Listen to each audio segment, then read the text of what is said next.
안녕하세요. 홀로 딸을 열심히 키우고 있는 60대 남성입니다. 형사라는 직업을 가지고 평생을 살아오면서 세상에 나쁜 놈이란 나쁜 놈은 다 만나봤다고 감히 자부할 수 있는데요. 그래서 이 자리에서 내려오면 이젠 그런 나쁜 놈들이랑 싸울 일도 안녕이구나 싶어 서운한 마음보단 시원한 마음이 더 크게 들었던 게 사실입니다. 경찰로 근무하는 동안 가족들에게 내색은 하지 못했지만 얼마나 마음을 졸이면서 살았던지 혹시라도 내가 잡아넣은 나쁜 놈들이 내 가족들에게 앙심을 품고 해코지하지 않을까 사나운 꿈자리에 벌떡벌떡 깨는 날이 하루 이틀이 아니었으니까요. 누구보다 좋은 일을 하면서 살아왔지만 마음을 졸여야만 했던 날들도 이젠 끝이다 싶어 참 속이 후련했었습니다. 다행스럽게도 근무하는 동안 제가 걱정했던 그런 일들은 생기지 않았지만 퇴직 후에 그것도 하나밖에 없는 귀한 딸 시집 보내놓고 나서 이렇게 말도 안 되는 끔찍한 일이 저에게 생길 거라곤 정말 상상도 하지 못했어요. 제가 경찰이 아니었다면 그 상황에서 형사의 촉이 발동하지 않았더라면 딸을 그 위험한 상황 속에서 구해내지 못했을 거라 생각하니 사연을 쓰는 지금도 마음이 영 좋지만은 않네요. 다시 떠올리는 것도 힘든 좋지도 않은 얘기를 이렇게 사람들 다 보는데 전하게 된 건 결국에 그 끔찍한 일들이 잘 마무리가 됐고 저랑 딸도 뭔가 그 지옥 같은 시간들을 털어버리고 인생을 새로 시작할 계기가 필요하다는 생각이 들어서요. 인생사 세옹지마라고 안 좋았던 일이 있었던 만큼 우리 두 사람에게 남은 인생 앞으로는 꽃길만 걷길 바라는 마음에 조심스럽게 저희 가족에게 있었던 사연을 한번 전해볼까 합니다. 얼굴이 또 왜 그 모양이에요? 못 살아, 정말. 아니, 거긴 범인 잡는 사람이 당신밖에 없어? 어떻게 허구한 날 다쳐가지고 오면 어쩌자는 거야? 내가 불안해서 당신 출근이나 제대로 시킬 수 있겠냐고. 이거 별것도 아니야. 다른 애들은 지금 어디 다 부러져가지고 병원에 누워있어. 대충 연고나 바르면 금방 아무는데 뭐 그렇게 호들갑이야. 현지야, 아빠 왔다. 아빠가 우리 현지 좋아하는 치킨 사왔는데 얼른 나와봐봐. 어이구 우리 딸. 아빠 여기 호 좀 해주라. 응? 아내와 결혼하기 전에 장인어른이 저희 결혼을 엄청나게 반대하셨습니다. 제 직업 때문에요. 저희 집이 정말 가난했어요. 부모님께선 일용직으로 근근히 하루하루 먹고 사시는 분들이었고 그런 집에서 경찰 시험에 합격한 전 그야말로 개천에서 난 용 같은 자식이었죠. 연줄이라곤 하나 없어서 서내에서도 일 많고 힘들기로 소문난 형사과에 배정받았을 때에도 평생 먹고 살 수 있는 단단한 철밥통이 생겼다는 사실에 마냥 기쁘기만 했었습니다. 선자리에 나가서 아내를 처음 봤을 때 내가 이 사람이랑 결혼을 하겠구나 뭐 계시라도 받은 것처럼 한눈에 알아볼 수 있었어요. 경찰에서 범인이랑 같이 붙여놓으면 누가 형사고 누가 범인인지 구분도 안 간다고 할 정도로 우락부락한 생김새의 저와 달리 세상에 태어나서 고생 한 번 안 해본 것처럼 선녀 같은 외모를 가진 아내를 보고 정말 첫눈에 반한다는 말이 뭔지 알겠더라고요. 형산 절대로 안 돼. 언제 칼 맞아 죽을지도 모르는 놈한테 딸을 줄 수 있는 아버지가 어딨다고. 어디서 이런 놈을 남편감이라고 데리고 와서는 내 눈에 흙이 들어가는 한이 있어도 절대 허락 못하니까 그런 줄 알아. 절대로 안 돼. 언제 어디서 칼 맞아 죽을지도 모르는 놈을 어떻게 사위로 맞이하냐면서 문전박대를 하시던 장인어른의 마음을 설득하기 위해 3일 넘게 집 앞에서 무릎을 꿇고 꼼짝도 안 했던 게 엊그제만 같습니다. 다른 건 몰라도 매일같이 범인 잡는다고 잠복하는 게 일상인 놈한테 결혼 허락 받겠다고 3일 정도 밥 안 먹고 잠 안 자고 있는 게 뭐가 대수라고요. 옆에서 아내는 이러다 사람 죽는다고 엉엉 우는데 그렇게 해서라도 꼭 하고 싶었던 결혼이었습니다. 결혼식장에서 저한테 아내 손 건네주면서 장인어른은 그러셨죠. 다른 건 몰라도 내 딸보다는 꼭 더 오래 살아야 한다고. 다치지 말고 건강하게 오래오래 내 딸 지켜줘야 한다고요. 그 얘기에 아내 손을 건네주던 장인어른도 그 손을 건네봤던 저도 눈물을 훔쳐서 가운데서 아내만 어이없어 했었고요. 그 뒤로 매번 출근을 할 때마다 오늘도 조심히 다녀와요 하고 인사를 하는 아내와 그 옆에서 졸려가지고 눈도 제대로 못 뜨고 머리에 까치집을 짓고 자기 엄마와 똑같은 얼굴로 조느라 고개를 까딱거리는 건지 인사를 하는 건지 모를 정도로 꾸벅 고개를 숙이는 딸을 볼 때마다 매번 결심했어요. 나에겐 다시 집으로 돌아와야만 하는 이유가 있다. 나에겐 지켜야 할 가족들이 있다. 그때부터 제가 출근할 때마다 가족들에게 했던 다녀올게 라는 인사의 무게가 꽤나 무거워졌던 것 같습니다. 누군가에겐 일상적인 인사일 수도 있겠지만 저에게 다녀올게 라는 인사는 가족들을 향해서 꼭 지키겠다는 일종의 약속, 아니 맹세와 가까운 것이었거든요. 내가 오늘도 범인을 잡는다고 다치는 한이 있더라도 꼭 살아서 무사히 가족들 품으로 다시 돌아오겠다는 그런 맹세요. 그리고 아이가 초등학교 4학년이 될 때까지 그 약속을 어겼던 적은 단 한 번도 없습니다. 물론 아내 마음 고생도 많이 시켰었죠. 돌아오겠다는 약속만 지켰지 무사히 돌아오겠다는 약속을 잘 지켰냐 하고 돌이켜보면 그건 또 아니었던 것 같거든요. 쉬운 직업이 아니잖아요. 매일같이 어디 쥐어 터지고 뭐 범인을 제압하다 보면 칼을 맞는 일도 있고 병원 침대에 누워 머쓱하게 웃으면서 가족들을 맞이할 때도 있었고요. 당신한테 미안해서 어쩌지? 나 때문에 마음고생 많이 해서 나중에 예쁜 얼굴에 주름 생기면 이거 다 나 때문이라고 물어내라고 할까봐 걱정이네. 내가 항상 고맙게 생각하는 거 알고 있지? 혼자서 현지 보느라고 고생 많이 하는 거 알고 있어. 알면 좀 잘해. 현지가 학교 다녀와서 뭐라고 하는 줄 알아? 자긴 아빠가 백수였으면 좋겠대. 아빠 매일 일하느라 바빠가지고 자기랑 놀아주지도 못하고 하니까 학교에 회사가 어려워져가지고 실직을 한 친구 아빠가 있나 봐. 자기 아빠 맨날 집에 있다고 엄마가 백수라고 한다고 그런 얘기를 하니까 얘가 집에 와가지고 나한테 그러더라고. 엄마 우리 아빠도 백수라 하라고 하면 안 되냐고. 애가 오죽하면 그런 얘기 하겠어? 여보. 애들 생각보다 금방 커. 옆에서 봐줄 수 있을 때 많이 봐줘야지. 미안했죠. 경찰서 일 당신이 혼자 다 하냐고 할 정도로 전 매일 눈꽃 뜰 새 없이 바쁘지. 나라를 위해서는 거고 국민의 안전을 위해서 하는 일이다 하고 나름대로 사명감을 가지고 살고 있었는데 수신제가 치국평천하라는 말이 있지 않습니까? 자기 자신을 잘 돌보고 가정을 잘 돌보는 것부터 한 후에야 천하를 평화롭게 하는 게 도리일진데 정작 전 중요한 일을 한다는 핑계로 가정을 내팽개쳐 놓고 있는 게 아닌가. 그리고 그 피해를 고스란히 제 가족들이 받고 있는 것 같아서요. 그게 참 늘 딜레마였던 것 같습니다.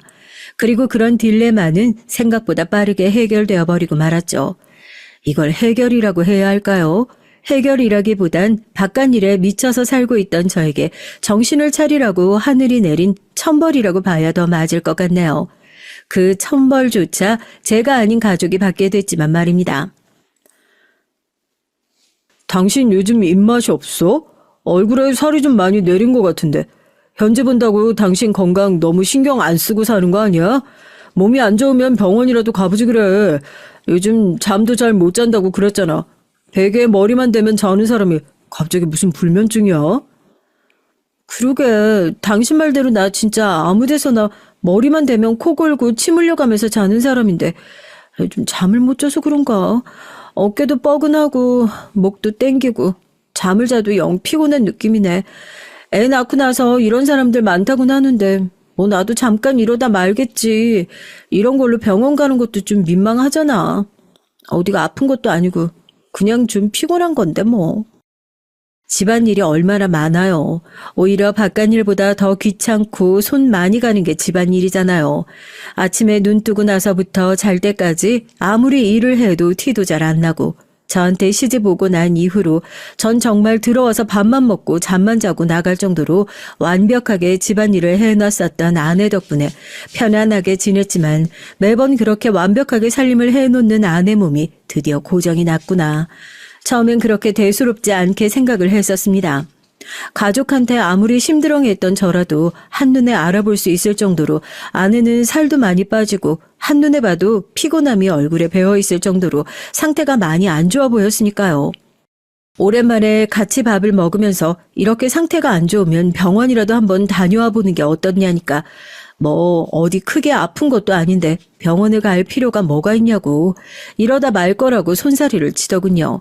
그래도 영 걱정되는 마음에 정 병원을 가는 게 싫으면 마음이라도 편하게 좀 쉴 수 있게 친정이라도 몇 주간 다녀와라 얘기를 했죠. 그 얘기엔 아내도 솔깃한 것 같더라고요. 그럼 그럴까? 생각해보니까 지난 설에도 바빠가지고 하룻밤도 제대로 못 자고 왔었잖아. 당신 빨리 올라와야 한다고 그래서 엄마 아빠도 내심 서운해하는 눈치였는데 잘 됐다. 그럼 나 이왕 가는 거 한 보름 정도 푹 쉬고 올까 봐. 엄마한테 전화해서 곰탕 좀 끓여달라고 해야겠다. 여보, 내가 아플 때 있잖아. 다른 약이 필요 없다니까. 우리 엄마가 푹 끓인 곰탕만 먹으면 힘이 펄펄 나서 날아다닌다고. 당신도 주말에 들리겠다고 내가 엄마한테 말해 놓을게. 저렇게 좋아하는데 진작 한번 다녀오라고 할 걸 그랬나. 무심했던 지난날이 미안해질 정도로 펄쩍펄쩍 뛰면서 좋아하더라고요. 보름이나 있다가 오는 거니까 커다란 짐가방을 꺼내서 며칠 동안 이것도 챙겨가야겠다, 저것도 챙겨가야겠다. 친정 한번 다녀올 때마다 장모님이 싸주시는 반찬들을 보고 이걸 다 어떻게 먹냐고 못 가져간다고 짜증을 냈었던 아내인데 이제 보니까 장모님 성격을 아내가 꼭 물려받았구나 싶더라고요. 저러다 가방이 터지는 거 아닌가 싶을 정도로 신이 나서 꼭꼭 눌러담아 빵빵해진 가방을 보면서 가끔씩은 저렇게 친정에 보내서 쉬고 오게 해줘야겠다 생각을 하고 있었습니다. 아이가 좀 더 크면 아이도 놓고 장인어른 장모님이랑 세 분이서 여행이라도 한번 보내드려야겠다 하고요. 장영사, 이거 영 반대로 된 거 아니야? 보통 아내들이 친정 간다고 하면 남편들이나 이제 자유다 하고 신나야 하는 거 아니냐고. 난 왜 이렇게 마누라가 친정 간다고 하니까 벌써부터 2주 동안 외로워서 어떡하냐 싶고 심란한가 모르겠다. 정말 눈 꼬셔서 못 보겠습니다. 그렇게 말씀 안 하셔도 저희 서에서 형사님 내외 금슬 안 좋은 거 모르는 사람 아무도 없습니다. 결혼도 못한 후배 그렇게 괴롭히실 시간 있으시면 전화나 좀 받으시죠. 아깝게 계속 울리고 있는데. 지금쯤이면 아내가 친정으로 출발을 했겠구나 싶어서 헛헛한 마음에 경찰서에 앉아 동료들에게 푸념을 하고 있었던 때였어요.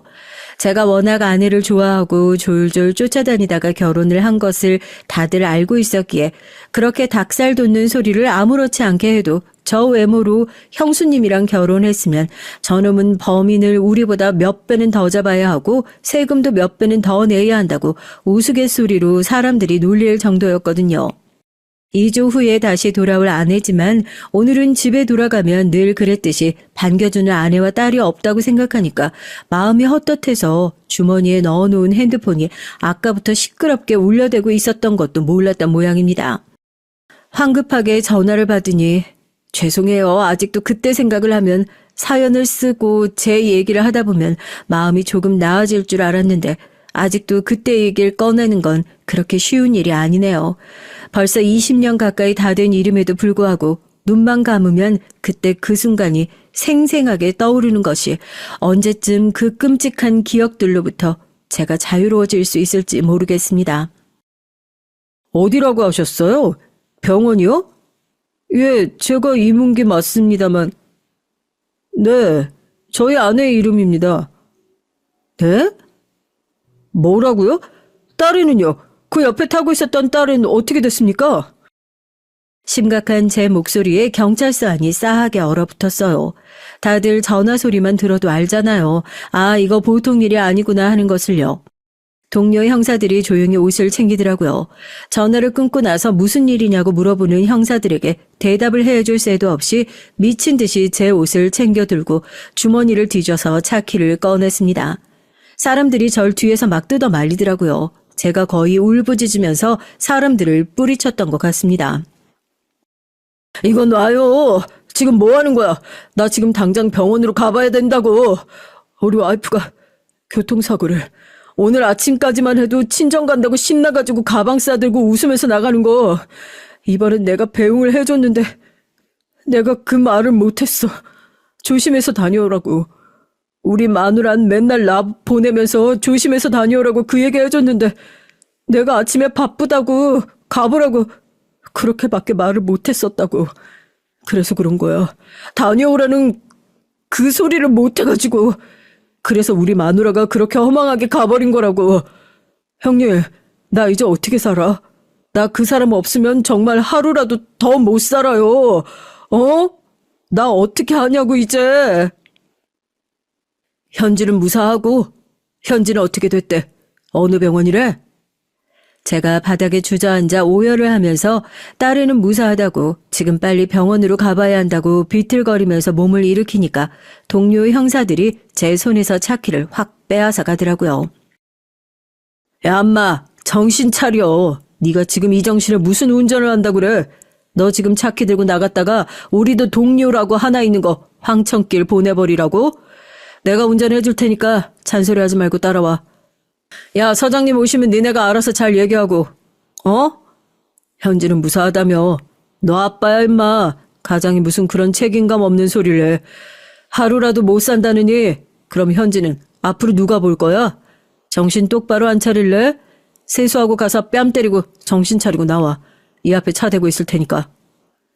그때 동료들이 없었더라면 아마 정말로 운전대를 잡고 그대로 사고를 내서 아내 곁으로 따라갔을지도 모를 일이겠다 싶더라고요. 그렇게 따끔하게 얘기를 해준 덕분에 정신이 확 드는 것 같은 기분이었습니다. 그래, 나한텐 아직 남아있는 딸이 있지. 나에겐 아직 지켜야 할 가족이 남아있다 하는 생각이요. 동료의 말대로 화장실에 들어가서 눈물 범벅이 되어 있는 얼굴 세수하고 거울을 보고 정신 차리라고 제 뺨을 세차게 몇 대 때리고 시뻘겋게 부어오른 얼굴로 동료가 운전해주는 차를 타고 병원으로 달려갔습니다. 나쁜 놈들은 그렇게 많이 잡았다고 생각했는데 아직도 그렇게 넉나가고 정신 나간 놈들이 세상에 남아있을 줄 몰랐죠. 음주운전이랍니다. 얼마나 인사불성 상태로 운전대를 잡았는지 경찰들이 조사를 하러 왔는데도 술에 취해서 제대로 대답을 하지 못해가지고 피검사를 하고 난 이후에 링거를 맞으면서 술을 깨게 하고 있다고 하더라고요. 그런 미친놈의 운전대에 제 아내가 세상을 떠났다고 생각하니 정말 화가 치밀어 오르는 것 같았습니다. 당장이라도 침상에 누워있는 그놈의 멱살을 잡고 일으켜서 패 죽이고 싶다는 마음이 굴뚝 같았죠. 아빠, 엄마가 어떡해. 엄마가 나 구하겠다고 나 안아주다가 엄마가 나 때문에 저렇게 됐나 봐. 분함, 억울함, 괴로움, 딱 어느 한 감정이라고 표현할 수도 없는 마음이 치밀어 오르고 있을 때 온 몸에 연고를 바른 딸아이가 저에게 달려와서 퍽 안겨 울기 시작했습니다. 아내가 음주운전 차량을 피할 수 없는 상황이란 생각이 들자마자 어떻게든지 딸이라도 살리기 위해서 옷가방과 딸을 품 안에 끌어안고 온몸으로 차를 막아냈던 모양이었어요. 병원에서 하는 말이 그래요. 아내분은 전신에 골절이 나 있는데 반해서 따님은 그래도 가벼운 골절과 찰과상 정도만 있는 수준이라고요. 사고 규모에 비해서 이 정도로 다치고 말았다는 건 정말 천운이라고. 어머님이 따님을 살린 거나 마찬가지라고 하면서요. 언젠가 장난처럼 우리 딸이 위험한 상황에 처하면 어떻게 할 거냐 물음에 자긴 자기 목숨을 던져서라도 딸애를 구하겠다는 말이 생각이 나더군요. 살면서 절대 일어나지 않을 일일 거라 생각했었는데 그 일이 막상 현실이 되니까 그때 그런 걸 물어보지 말걸 말도 안 되는 별별 후회들이 다 밀려왔었죠. 후회를 할 시간도 슬퍼할 시간도 그렇게 많지 않았습니다. 울고 있는 딸 앞에 쪼그리고 앉아서 정말 눈물이 왈칵하고 쏟아질 것 같았지만 주먹이 허해질 때까지 꾹 쥐고 눈물을 참았어요. 동료들의 말대로 전 가장이니까요. 딸의 앞에선 그 누구보다 강해 보여야 하는 사람이고 앞으로 평생 딸애를 울게 할 일은 없을 거다. 딸의 앞에서 울 일도 없을 거다.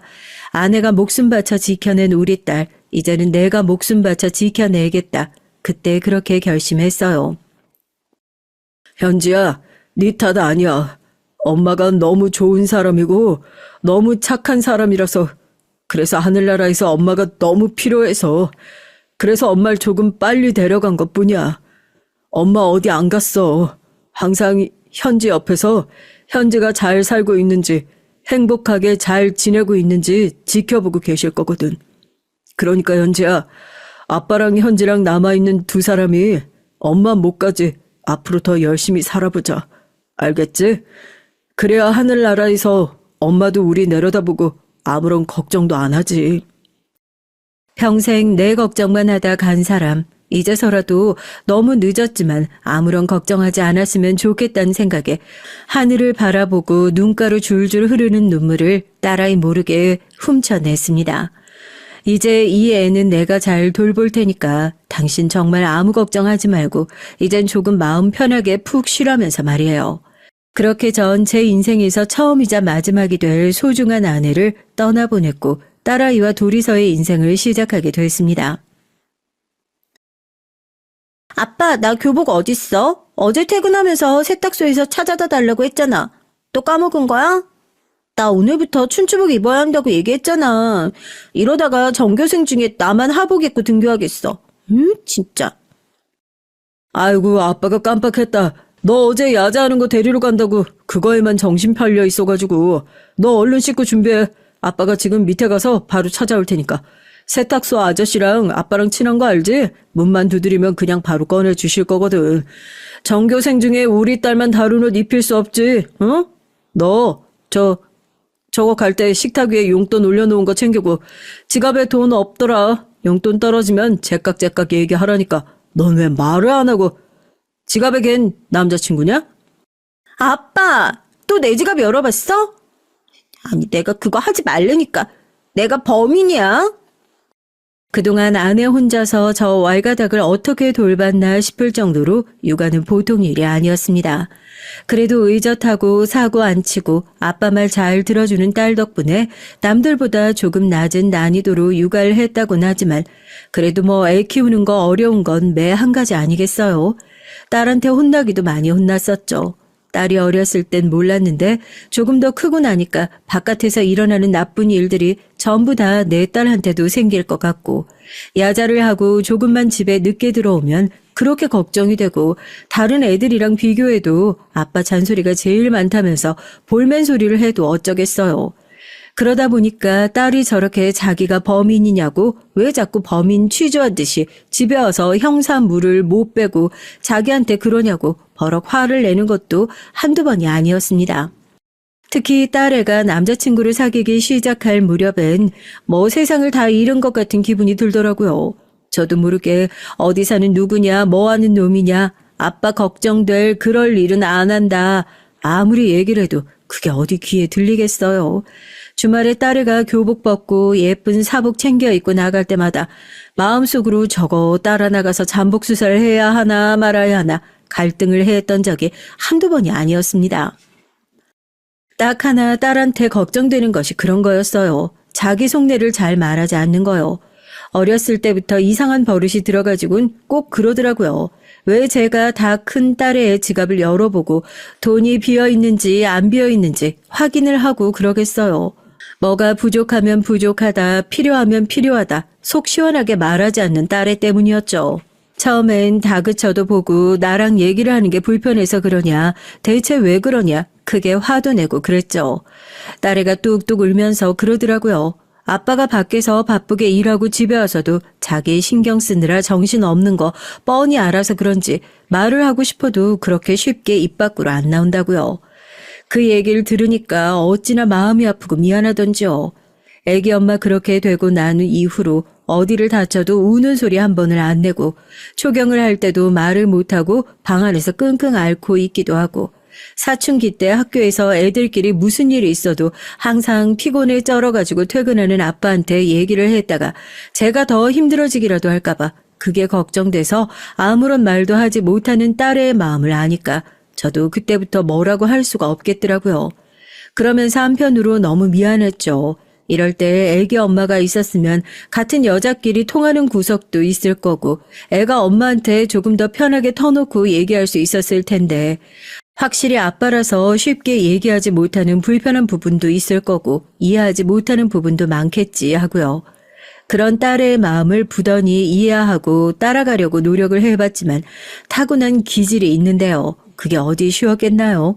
그러다 보니까 저도 자꾸 지름길로 가려고 딸애가 말하기 전에 먼저 알아차리는 버릇이 생긴 것 같아요. 배운 게 도둑질이라고 다른 건 몰라도 눈치 하나는 엄청나게 빠른 편이거든요. 일반 사람들은 촉이라고 하지만 형사들은 이 촉으로 먹고 사는 사람들 아니겠습니까? 아, 딸애가 저런 얼굴로 있으면 뭔가 불편하다는 뜻인데 약속을 자꾸 안 잡고 집으로 들어오는 걸 보니까 용돈이 슬슬 떨어져 가는 것 같은데 하고 딸이 말하지 않는 것을 눈치채고 먼저 해주는 것들이 저와 딸 사이에 말하지 않는 규칙처럼 자리 잡힌 것 같습니다. 왜 자꾸 자기를 범인 취급을 하냐, 퇴근을 해서도 형사처럼 구냐 투덜거리는 딸이었지만 그건 역시 저한테 고맙다는 소리를 하기 머쓱하니까 그런 마음을 돌려서 표현하는 것이라는 걸 딸아이를 키우면서 잘 알고 있었죠. 그렇게 전 조금 부족하기는 해도 딸애와 조금씩 맞춰가면서 아빠로서의 노릇을 잘 해왔다고 그렇게 자부하고 있었습니다. 고등학교, 대학교, 그리고 어느덧 훌쩍 커버린 딸이 회사원이 되어 제 아빠와 함께 마주 앉아 회사 상사 욕을 하면서 소주잔을 기울일 나이가 되어버린 걸 보면서 세월이 참 이렇게 빨리도 가는구나 마냥 신기하기만 했죠. 너희 엄마가 이거 보면 참 기가 막혀 할 텐데 언제 네가 이렇게 다 커가지고 아빠 술친구나 해주고 있고 엄마가 집에 와서 아빠 혼자 이렇게 식탁에서 소주 마시고 있으면 꼭 너처럼 그렇게 맞은편에 앉아가지고 말동무 해주고 그랬었거든. 술도 한 잔 못 마시는 사람이. 아빠는? 엄마가 그렇게 좋아? 엄마 그렇게 된 지도 한참 됐잖아. 지난번에 다른 아저씨들 얘기 들어보니까 주변에서 재혼하라는 얘기도 많이 했다며. 난 아빠 주변에 정말 좋은 사람 생기면 재혼하는 것도 나쁘지 않다고 생각하거든? 혹시 나 때문에 그러는 건가 싶어서 미안하기도 하고. 아빠가 언제 그런 걸로 네 눈치 본 적 있었어? 이놈 자식 네가 이제 머리가 많이 굵어지긴 굵어졌나 보다. 그런 걱정을 다 하고. 아빠한테 잔소리할 시간 있으면 너도 이제 슬슬 좋은 사람 찾아봐야 하지 않겠어? 지난주에도 네 친구 누구냐? 그 화정이 결혼식 다녀왔다며? 네 친구들 그렇게 하나둘씩 결혼하기 시작하는데. 아휴, 됐다. 결혼은 무슨 결혼이야. 너 평생 이렇게 아빠랑 같이 술 친구나 해주면서 같이 살면 되지, 응? 제 얘기에 딸은 그게 무슨 무서운 소리냐면서 자기도 좋은 사람 만나서 얼른 결혼할 거니까 아빠도 좋은 아줌마 있으면 재혼하라고 그래야 잔소리가 좀 줄어들지 않겠냐면서 밉지 않게 타박을 하더라고요. 딸의 결혼이요. 한 번도 생각을 안 해본 건 아니지만 생각을 할 때마다 왜 그렇게 아직 상대가 누군지 보지도 않았는데 내 딸이 아깝게만 느껴지는 건지. 세상 모든 아빠들이 다 같은 마음이겠지만 전 유독 딸에 대한 애착이 더 강해서 그런지 몰라도 결혼식장에 딸아이 손잡고 같이 입장하는 생각만 해도 괜히 마음이 찌르르 할 정도로 아쉽다는 생각밖에 들지 않더라고요. 퇴직이 얼마 남지 않은 상황이라서 주변에서도 딸 결혼시킬 거면 퇴직 전에 결혼시켜라 이런 말들을 하도 하니까 넌지시 물어봤더니 만나는 사람은 있는 눈치인데 그것조차도 아빠한테 속 터놓고 쉽게 얘기를 하지 않는 눈치니 내심 궁금하기만 했었죠. 장인어른 처음 뵙겠습니다. 진작에 찾아뵙고 인사를 드렸어야 했는데 현지가 준비가 될 때까지 조금만 기다려달라고 해서요. 재촉하지 않고 기다린다는 것이 너무 늦게 인사드리러 온 것 같아 죄송스럽습니다. 저 현지랑 결혼하고 싶습니다. 그런 애가 결혼할 사람이 있다고 인사를 시키러 왔을 때 아, 이제 올 것이 왔구나 싶은 마음이었죠.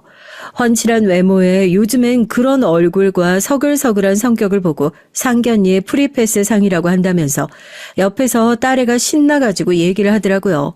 이 사람 어디 가서 모났단 소리 한 번도 들어본 적이 없다고. 사업을 하는 사람인데 지금 사업도 아주 잘 되고 있고 사는 것도 굉장히 안정적이라고요. 저 혼자 키우긴 했지만 모자람 없이 키운 딸애랑 비교했을 때 어디 하나 떨어지는 것이 없었던 사위였기에 저도 첫인상을 봤을 때 안심이 됐던 게 있었죠. 뭐 인상 좋다고 다 결혼을 시키나요? 인사를 하러 와서 셋이 앉아 밥을 먹는데 사위가 잠시 자리를 비운 사이에 딸애가 제 손을 잡고 그러더라고요. 아빠가 진심으로 결혼을 축하해주고 응원해줬으면 좋겠다면서요. 티를 안 낸다고 했는데 서운해하는 게 온 얼굴에 다 드러났던 모양입니다. 그러더니 그래요. 저 사람한텐 자기가 무슨 얘기든지 속 편하게 할 수 있다고요. 나 힘들 때 옆에 항상 같이 있어줬던 사람이야. 아빠한테 이런 얘기하는 거 서운하게 들릴 수 있다는 거 알지만 그만큼 아빠가 믿어줬으면 좋겠어서 그래. 이상하게 저 사람한텐 나 힘든 거, 나 어려운 거 그냥 안 숨기고 편하게 털어놓을 수 있더라고. 그래서 3년이나 만났던 거고 이제 나도 저 사람에 대한 확신이 생겨서 결혼하고 싶어서 아빠한테 인사시키려고 데리고 온 거야. 꼭 좀 허락해 주세요. 응? 딸이 그렇게까지 얘기를 하는데 반대를 할 아버지가 세상 천지에 어디 있겠어요. 항상 속마음을 편하게 드러내지 못하는 딸이 걱정됐는데 그런 딸이 자기 얘기를 편하게 할 수 있는 유일한 사람이 생겼구나. 그 생각이 드니까 그게 아버지인 내가 아니란 생각에 서운하기도 했지만 한편으론 참 다행이라는 생각도 들었습니다.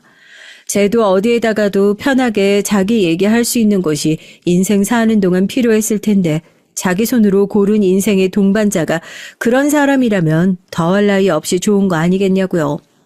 결정적으로 그 말에 저도 결혼을 허락하게 된 거였고요. 결혼을 준비하면서 보니까 사돈댁도 조금은 까탈스러운 구석이 있었지만 나쁘지 않았습니다. 사위가 하는 사업을 가족들이 다 같이 돕고 있어서 경제적으로 어디 하나 어려운 구석도 없어 보였고요. 나중에 그런 것 때문에 딸이 속 끓일 일도 없겠다. 저도 결혼 전에 여러 방면으로 알아보고 고심해서 그 결혼을 허락했었던 거니까요. 요즘 많이 바쁘니? 통 연락이 없어가지고 아무리 시집간 딸은 출가 외인이라고는 하지만 뭐 집에서 힘든 일 있고 그러면 얘기하고 친정 와서 좀 쉬다 가기도 하고 그래라.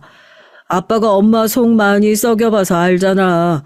어떤 날은 남편 꼴도 보기 싫을 정도로 짜증나는 날이 있는데 결혼을 한 마당에 갈 곳 마땅치 않으면 그것만큼 서러운 게 없을 거 아니냐. 아빠, 나 정말 괜찮아요. 요즘 이 사람 사업이 너무 바빠가지고 통 시간이 안 나네. 무소식이 희소식이란 말 아빠도 알고 계시죠? 내가 요즘 연락이 너무 뜸해서 우리 아빠가 괜히 또 걱정했나 보네. 앞으로는 자주 연락할게요. 너무 걱정 마세요. 시집간 딸과 가깝게 지내는 것도 웃기지만 결혼을 기점으로 해서 딸과 너무 갑자기 확 멀어진 것 같아서 마음이 참 헛헛하더라고요. 딸 결혼시키고 나서 저도 은퇴를 하고 나니까 이게 갑자기 늘 일상적으로 했었던 일이 두 가지나 한꺼번에 사라져버린 거잖아요. 매일같이 출근하던 곳도 사라지고 매일같이 돌봐야 했던 대상도 사라지니까 이제 난 뭘 하면서 살아야 하는지 저도 그런 것들이 혼란스러웠던 시기였습니다. 신혼여행 이후로 그래도 뜨문뜨문 잘 지내고 계시냐 연락을 하고 종종 친정에도 놀러오고 했었던 딸의 발길이 어느 순간 뚝 끊기고 나니까 한편으론 걱정도 됐고요. 그렇다고 제가 먼저 딸이 살고 있는 집에 불쑥불쑥 찾아가는 것도 좀 아닌 것 같아서 뭐가 그렇게 바쁘냐, 시간 날 때 좀 와라, 맨날 전화를 보채기만 했던 것 같습니다. 제가 아무 일에나 그렇게 재촉하는 성격은 아닌데 하도 이렇게 부모 자식 간에 얼굴도 못 보고 사는 게 말이 되는 것 같냐. 그래도 걱정이 돼서 그러니까 와가지고 얼굴 한번 비추기라도 해라. 성화를 부리니 딸이 어쩔 수 없다는 듯이 집에 한번 오겠다고 하더라고요. 감기 걸린 거야? 날도 더운데 뭘 그렇게 꽁꽁 싸매고 왔어? 몸살개가 있어서 나중에 온다고 했잖아요. 괜히 아빠가 감기에 옮길까봐 나도 생각해서 그랬던 건데 하도 오라고 성화니까 어쩔 수 없이 그랬지. 딸 멀쩡하게 살아있으니까 걱정하지 마세요. 응? 나 진짜로 괜찮아요. 김서방 사업은 좀 어떻고? 요즘에도 많이 어렵대? 뭐 힘들고 어려운 거 있으면 아빠한테도 편하게 얘기해. 아직 그 정도 도와줄 여력은 되니까. 집에 온 딸은 아직 추운 날씨도 아닌데 긴 팔에 마스크까지 그야말로 완전 무장을 해가지고 왔어요. 정말로 감기에 걸린 건지 콜록거리는 것이 안쓰러워서 제가 뭐 따로 요리를 할 줄 아는 건 없고 집 앞에서 장어탕을 포장해가지고 얼른 들어가서 따뜻하게 끓여 먹고 푹 쉬어라 얘기를 했죠. 그렇게 딸을 보냈는데 갑자기 장어집 사장님이 저 좀 봐봐요 하고 절 부르더라고요. 뭐 계산이 잘못됐나 하고 가게를 들어가니까 여기저기 눈치를 살피시더니 저한테 그래요. 딸이냐고. 그렇다고 하니까 아무래도 영 찝찝해서 그런다고요. 아니, 내가 아까 포장해주면서 주는데 손목에 멍이 들었더라고. 그냥 어디 다쳤나 보다 하고 말 텐데 내가 멍을 들여다보고 있으니까 놀라가지고 옷으로 싹 가리는데 우리 바깥 양반이 남의 집 일에 신경 쓰는 거 아니라고 그렇게 말을 했는데도 저 또래 애들만 보면 우리 딸 같아서 하는 소리예요. 딸 집에서 혹시 뭔 일 있는 건 아니래요? 내가 걱정이 돼서 그래. 그 얘기를 듣는데 심장이 덜컥 내려앉더라고요. 아무리 퇴직을 했어도 저도 촉이라는 게 있잖아요. 딸이 여태까지 미심쩍게 행동했던 이유 계속 몸살 기운 때문에 그런 거라고 콜록거리면서 오긴 했지만 영 이상했던 행동들이 집에서 사위랑 혹시라도 무슨 일이 있어서 그런 거라고 하면 아기가 딱 맞아 떨어지는 것 같았죠. 사장님에게 고맙다고 인사를 하고 그대로 방범용 CCTV를 하나 사들고 딸의 집으로 갔습니다. 제가 문을 두드리자 딸이 화들짝 놀라면서 아까 그 차림 그대로 문을 열어주더라고요. 아빠, 왜 연락도 없이 이렇게 갑자기 오면 어떡해. 나 진짜 김서방한테 혼나요. 장인어른이 딸네 집에 오는데 네가 혼날 일이 뭐가 있어? 너 김서방이랑 무슨 일이라도 있는 거야? 왜 아빠한테 얘기를 못해? 그런 거 아니야. 내가 말이 혼나온 거야. 집안 살림도 제대로 정리 못했는데 손님 함부로 들이면 안 된다고 그런 얘기를 해가지고 그렇지. 이거 봐. 아까 급하게 나오느라고 정리도 제대로 못하고 엉망인데 오실 거면 말이라도 주시지. 뭐 놓고 가셨어요? 딸의 말에서 거의 확신을 했죠. 이거 뭔가 있구나 하고요. 아까 장어집에서 추가로 더 포장해온 장어탕을 내밀면서 생각해보니까 네 것만 산 것 같아서 김서방 것도 급하게 사왔다고. 요즘 사업도 힘들고 여러모로 고생하고 있을 텐데 사위를 내가 못 챙겼다고 하면서 냉장고 정리하는 것만 보고 금방 가겠다고 얘기를 했습니다. 딸에는 연락을 하지 뭐하러 직접 왔냐고 하면서 냉장고 문을 열고 포장해온 음식을 정리하기 시작하고 전 그 틈을 타서 거실이 잘 보이는 자리에 카메라를 놔두고 눈에 띄지 않도록 주변에 있는 물건들로 카메라를 잘 가려뒀어요. 제발 그 카메라에 제가 생각하는 그 어떤 장면도 찍히지 않길 바라면서요. 그렇게 딸의 집에서 나와 제가 가장 먼저 향한 곳은 옛 동료들이 있었던 경찰서였습니다. 퇴직하고 한 번도 찾아간 적이 없었는데 갑자기 여기 어쩐 일이시냐고 묻는 동료들 몇 명을 불러 모아놓고 제 얘기를 솔직하게 털어놨죠. 아무래도 우리 딸이 사위에게 맞고 사는 것 같다면서요. 영 초기 이상해서 카메라를 설치해놓고 오긴 했는데 난 지금 퇴직해서 출동이고 뭐고 나갈 수 없으니까 혹시라도 이따가 무슨 일이 생기면 다 같이 좀 나가줄 수 있겠냐. 현지가 어렸을 때부터 삼촌들처럼 옆에서 봐왔던 사람들이 아직까지 경찰서에 남아있어서 그런지 몰라도 제 얘기를 듣자마자 마치 자기 일처럼 불같이 화를 내기 시작했습니다. 어떻게 그렇게 파렴치한 놈이 결혼을 할 수가 있었냐면서요. 저도 그딴 놈을 진작에 알아보지 못했던 것이 정말 억울하고 수치스럽기도 하고요. 그때까지만 해도 이게 그냥 제 촉이 틀린 거라고 그랬으면 좋겠다고 생각했습니다. 저라고 뭐 맨날 만나요. 카메라를 제 핸드폰에 연결해둬서 실시간으로 화면을 볼 수 있게 해뒀거든요. 경찰서에 둘러앉아 늦은 시간까지 가만히 화면을 지켜보고 있었습니다. 제가 가고 나서 딸애가 편한 옷으로 갈아입고 거실에서 나오는 걸 보니 화질이 좋지 않은 카메라에서도 선명하게 알아볼 수 있을 정도로 팔뚝에 군데군데 멍이 들어있더라고요. 이가 으득하고 갈리는 것 같았습니다. 누가 봐도 가정폭력에 시달리고 있는 사람의 몸이었으니까요. 그렇게 사위가 돌아왔는지 거실에 사위놈이 왔다 갔다 하는 것이 카메라에 잡히고 얼마 지나지 않아서 차마 보고 싶지 않았던 차마 일어나지 않았으면 했던 일들이 카메라에 고스란히 잡혔어요. 딸애를 보자마자 물건을 집어 던지고 소리를 고래고래 지르기 시작하더라고요. 제가 아까 낮에 갔을 때 딸의 집에서 봤던 살림들, 정리가 잘 되어 있지 않은 게 아니라 매번 이런 식으로 뒤집어져 있었던 것이었습니다. 더 기다렸다간 딸애한테 큰일이 날지도 모른다는 생각에 동료들과 함께 경찰차를 타고 서둘러 딸애의 집으로 향했어요. 경찰입니다. 문 여세요. 문을 쾅쾅 두드리면서 문을 열라고 하자 사위놈이 아무렇지도 않게 정말 아무 일도 없다는 표정으로 문을 빼꼼 열더라고요. 무슨 일로 오셨냐고 그러시는데 그러다 형사들 뒤에 서 있는 저와 눈이 딱 하고 마주쳤습니다.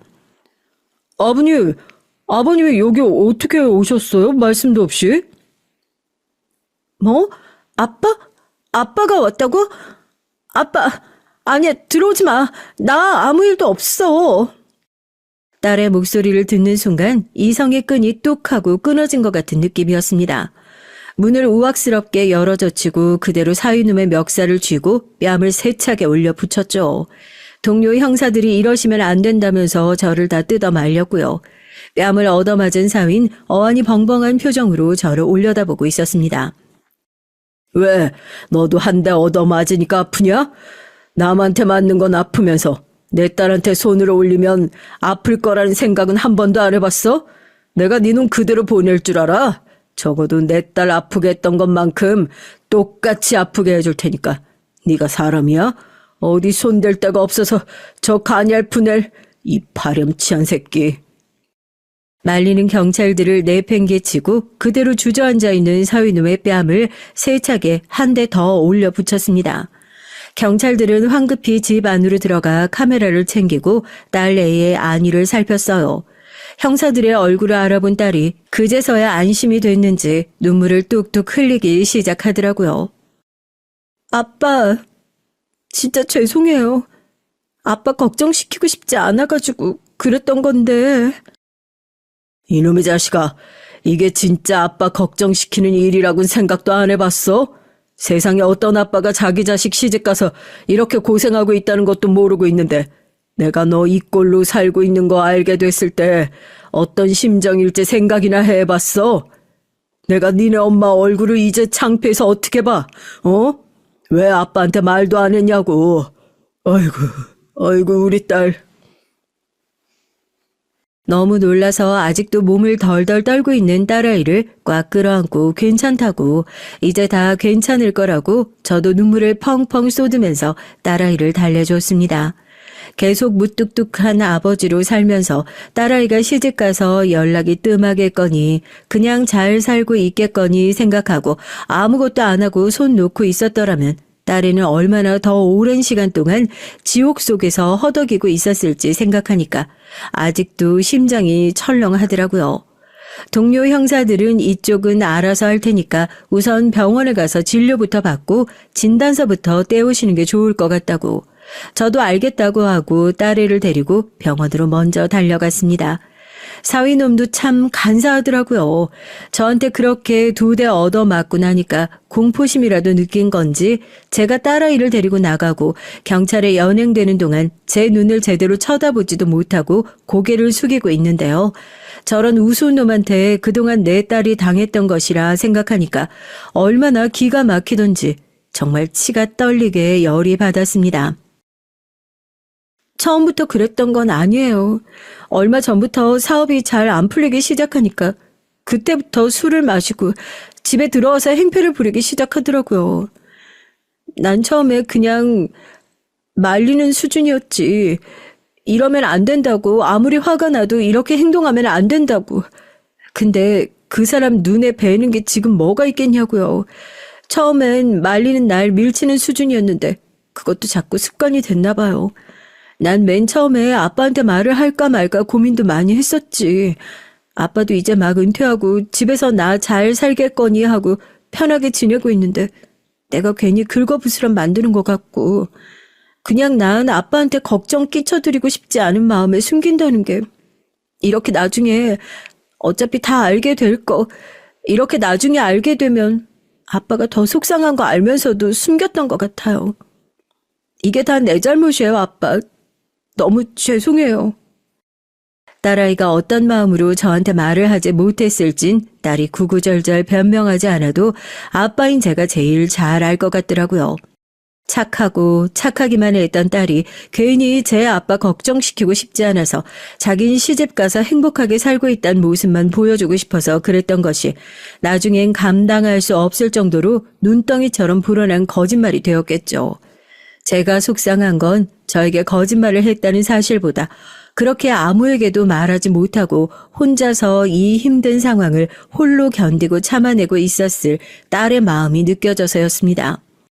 유일하게 자기 마음을 털어놓을 수 있는 상대라고 해서 허락해준 결혼이었는데 그 상대한테마저 버림을 받았으니 그 속이 어디 멀쩡했겠냐고요. 그게 너무 속상해서 딸의 손을 꼭 잡아줬습니다.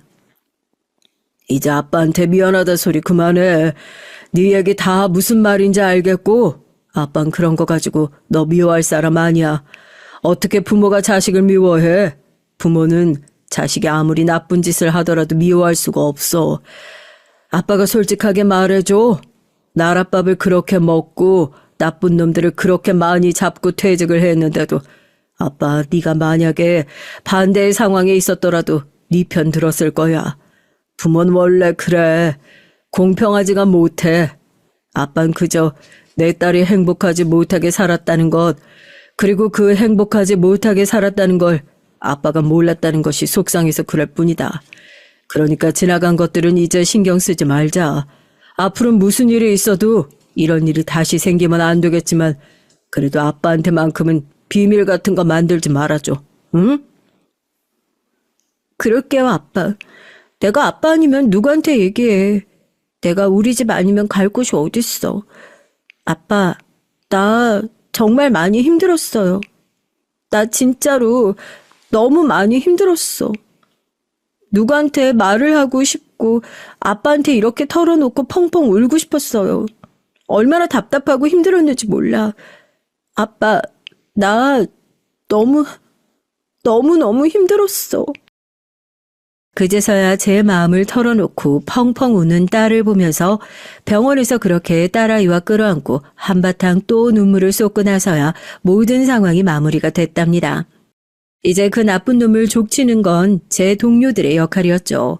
병원에서 진단서를 떼어가고 나니까 기다렸다는 듯이 착착 수사를 진행하는 것이 벅 든든했습니다. 이전에 전과가 없어서 별다른 죄 없이 풀려나는 것이 아니냐 걱정을 했었는데 그런 걱정은 안 해도 된다고. 형님이 아까 뺨 2대 갈긴 것도 조용히 그냥 넘어갈 거니까 현진아 잘 챙겨가지고 이혼 소송 준비만 잘 하고 있으면 된다고 절 오히려 다독여 주더라고요. 이럴 땐 참 동료들 잘 둔 것도 복이다 싶습니다.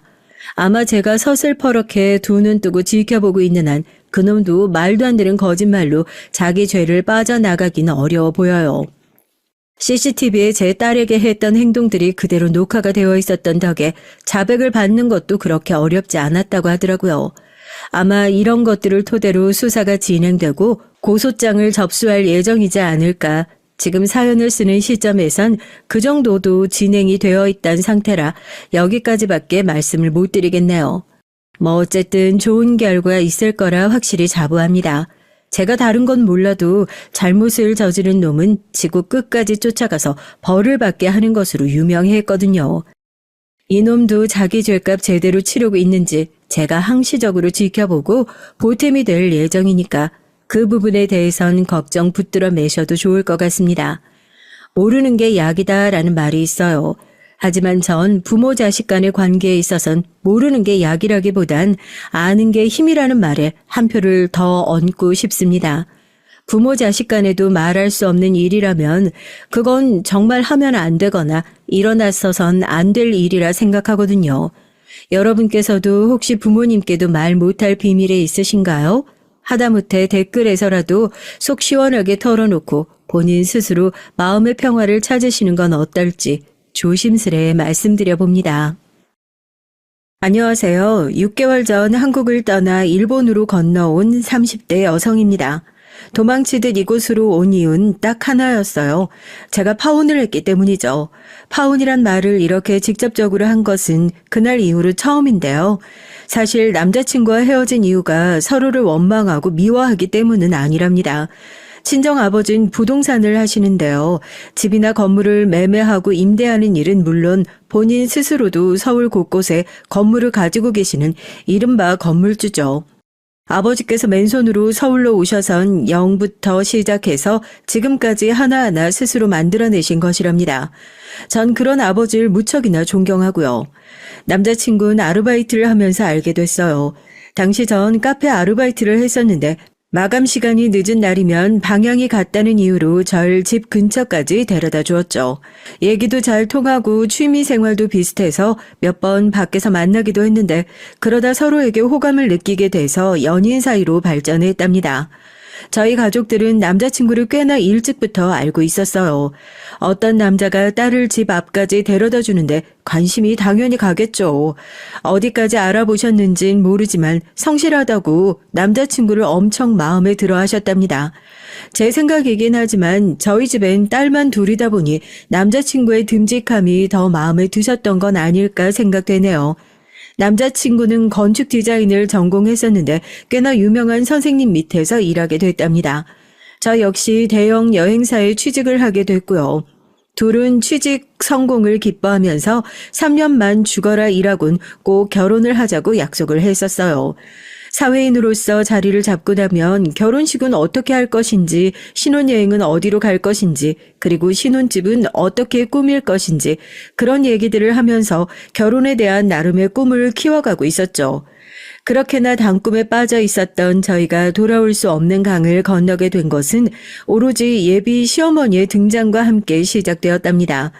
남자친구는 재혼 가정에서 자랐는데요. 부모님이 이혼을 하시면서 아버지와 살았고 남자친구의 아버지께선 몇 년 뒤에 지금의 어머니와 만나 재혼을 하셨거든요. 남자친구가 초등학교 들어갈 때의 일이라고 하는데 재혼 가정이라는 이야기를 듣지 않았더라면 전혀 모를 정도로 남자친구와 새어머니는 많이 닮으셨답니다. 게다가 둘이 얼마나 사이가 좋은지 질투가 날 지경이었죠.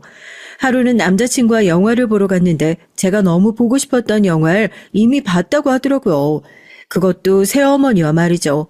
개봉한 지 얼마 되지도 않았던 영화인데 벌써 봤냐고 했더니 그 영화의 남자 주인공을 새어머니께서 너무 좋아하셔서 개봉한 날 남동생과 함께 셋이서 봤다고 하더군요. 이뿐만이 아니었어요. 맛집이라고 소개받아서 가면 꼭 새어머니가 좋아하는 음식이라고 하면서 싸가던가 남동생이 평소 먹고 싶다고 노래를 불렀다고 하면서 챙기는데 정말 우애가 좋구나 싶었답니다. 남자친구에게 워낙 많은 얘기를 들어서 그런진 몰라도 가족들을 소개받을 때 그렇게 떨리진 않았어요. 다들 좋은 분이라서 반갑게 마주해주기도 했고 우리 둘이 알아서 결혼식 준비를 하고 싶다는 말을 했을 때도 흔쾌히 찬성해 주셨답니다. 저희 집에서 남자친구를 열렬히 환영한다면 남자친구의 집에선 절 무척이나 마음에 들어 하셨죠. 제 얘기를 들은 친구들은 배가 아파서 죽겠다고 저더러 복이 왜 이렇게 많으냐고 하면서 시샘 어린 소리를 하기도 했답니다. 그만큼 전 행복 가득한 순간들을 누리고 있었어요. 결혼 준비를 하다 보면 그렇게 많이 싸운다는데 저희는 그런 것도 없었고요. 결혼식 자체를 소박하게 하자고 결정을 해서 그런지 선택할 것들이 그렇게 많진 않더라고요. 거기다 취향이 비슷하니까 부딪힐 일도 없었고요. 이렇게 순탄하게 흘러가도 되는 건가 하는 와중에 대형 폭탄이 터지고 말았습니다. 그날은 정말 잊을 수가 없어요. 여행사에서 근무하는 전 여행 코디네이터로 단체 여행을 원하시는 고객님의 니즈에 맞게 일정을 구성하는 일을 하고 있었는데요. 갑자기 저에게 할 말이 있다고 하면서 찾아온 사람이 있다고 하더라고요. 아직 근무 시간이라 나가는 것이 눈치가 보였는데 팀장님께서 심각한 얼굴을 하시곤 얼른 가보라고 하셨죠. 전 그 표정에 괜히 겁을 먹고는 손님이 계시다는 곳으로 갔습니다. 문을 열고 들어갔는데 코를 찌르는 독한 향수 냄새가 확 얼굴로 다가오더라고요. 향수 한 병을 통째로 다 부은 것도 아닐 텐데 이렇게 머리가 아플 정도라니 저절로 고개를 젓게 되더라고요. 전 친절한 목소리로 어떻게 오셨냐고 물었죠. 실내임에도 짙은 선글라스를 끼고 손엔 화려한 매니큐어를 바른 여성분은 꽤나 나이가 있어 보였습니다. 60대 정도 추정됐고요. 솔직히 말하면 지금껏 제가 만났던 사람들을 통틀어서 최악의 첫인상을 가진 분이셨어요. 머리부터 발끝까지 화려하게 감싸곤 있었지만 전혀 어울리지 않는 것들 뿐이라 눈이 어지럽다는 인상을 받았거든요. 제 인사를 받은 여성분은 한참을 가만히 저를 보고만 있더라고요. 그리고는 머리부터 발끝까지 몇 번이나 왕복을 하면서 절 하나하나 분석하는 것처럼 보였습니다. 그 시선을 받고 있는데 온몸이 간지러울 정도로 소름이 돋긴 했지만 전 차분하게 다시 인사를 드렸어요. 그렇게 한참을 서 있는데 갑자기 저더러 몇 시에 마치냐고 하더라고요. 전 당황해서 6시 퇴근이라고 말씀드렸고 그럼 그 시간 맞춰서 다시 오겠다고 하곤 그냥 나가버리셨어요. 전 어이가 없었죠. 다른 직원들도 무슨 일이냐고 궁금해했지만 전 아무 대답도 할 수 없었답니다. 직장 선배는 미친 사람 아니냐고 하면서 그냥 똥 밟았다고 생각하고 무시하라고 했지만 전 뭔가 석연치 않은 기분에 신경이 곤두섰어요. 퇴근 시간이 되고 건물에 나섰는데 그 여성분이 절 기다리고 있더라고요. 역시나 마찬가지로 절 위아래로 훑어보시더니 저더러 가까운 곳에 가서 얘기를 하자고 하더라고요. 고객님, 죄송합니다. 업무 시간이 끝나서요. 내일 다시 와주시겠어요? 내가 일 때문에 여기 온 것 같아 보여? 내가 누군지 모르는 눈치인데 내가 누군지 알면 그렇게 뻣뻣하게 나오지 못하지. 실례지만 누구신가요? 일적인 문제가 아니라면 절 어떻게 아시나요? 나 민석이 엄마야. 이제 나랑 얘기할 생각이 좀 들어? 민석이는 남자친구의 이름이었습니다. 이혼하고 연락이 끊겼다고 했던 남자친구의 친어머니가 갑자기 나타나신 것이죠. 전 깜짝 놀란 마음을 뒤로 하고는 회사 근처 조용한 카페로 남자친구의 어머니를 모셨어요. 머릿속이 하얗게 변하는 기분이었죠. 도대체 여기를 어떻게 알고 오셨을까? 이 사실을 남자친구는 알고 있을까? 오만 가지 생각들로 혼란스러울 때 남자친구의 어머니가 먼저 얘기를 꺼내셨습니다. 결혼할 생각이라고 들었는데 기대했던 것에 비하면 영 아니네. 입고 다니는 옷도 그냥 평범하고 가방도 명품이라고 할 것도 아니고 난 돈 좀 있는 집애랑 결혼하나 싶었더니만 하여튼 보는 눈 하고는 다짜고짜 무슨 품평회에 참석해서 후기를 읊어대듯 저를 평가하는 말을 하시는데 아찔하더라고요. 아니 사람을 앞에 두고 저런 말을 하는 것이 정상인가 싶었죠. 평소라면 바로 들이받았을 성격이지만 그래도 남자친구의 친어머니라고 하니까 꾹꾹 눌러 참아가며 커피를 한 모금 마셨답니다. 남자친구의 친어머니께선 도대체 무슨 수로 자신의 아들을 만난 것이냐고 비꼬는 목소리로 물어보셨어요. 딱 말투가 너 같은 것이 감히 우리 아들을 만나? 라는 감정이 깔려있는 것 같았죠. 전 흥분하지 않도록 속으로 주문을 걸면서 짤막하게 남자친구와의 만남에 대해 말씀을 드렸습니다.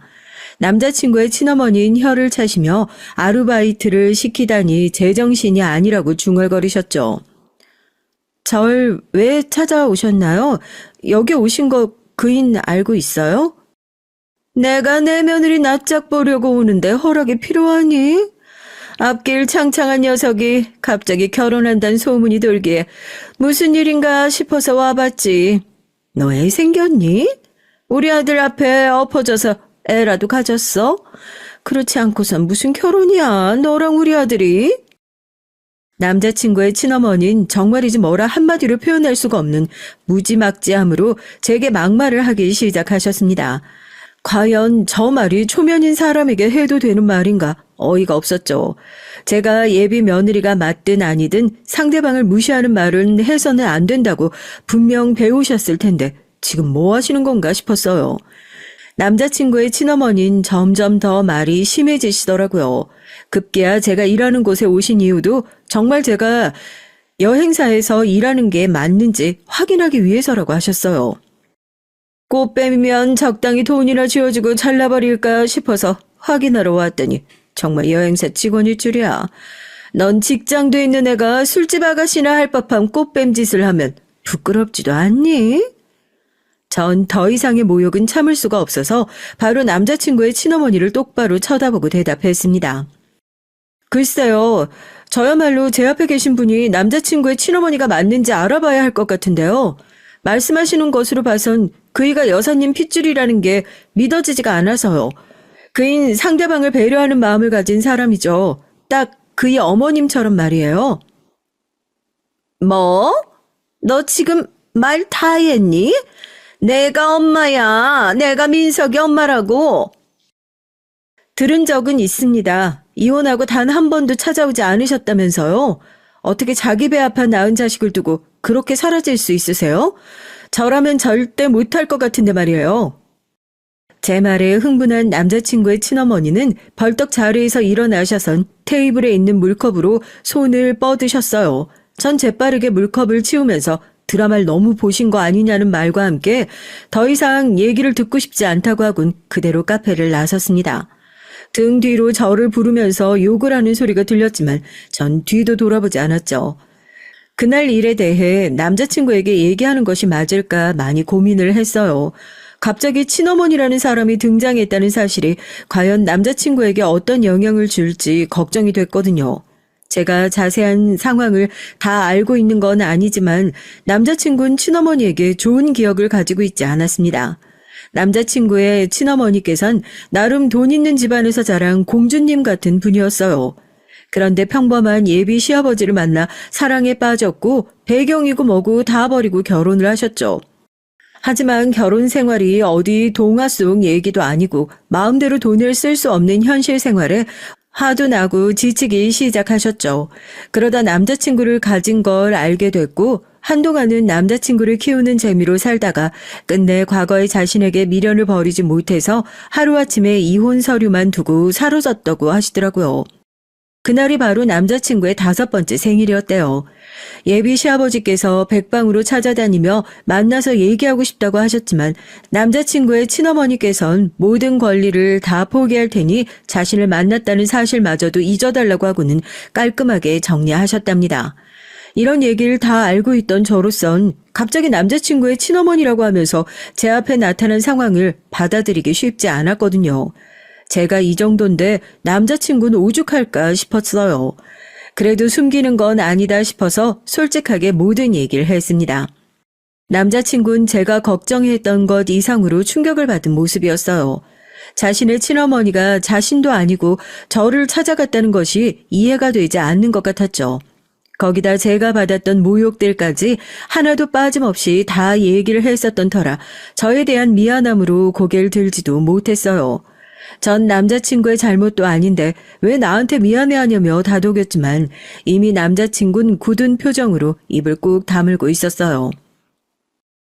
좋았다곤 말 못하지만 그래도 자기 친어머니가 나타났잖아.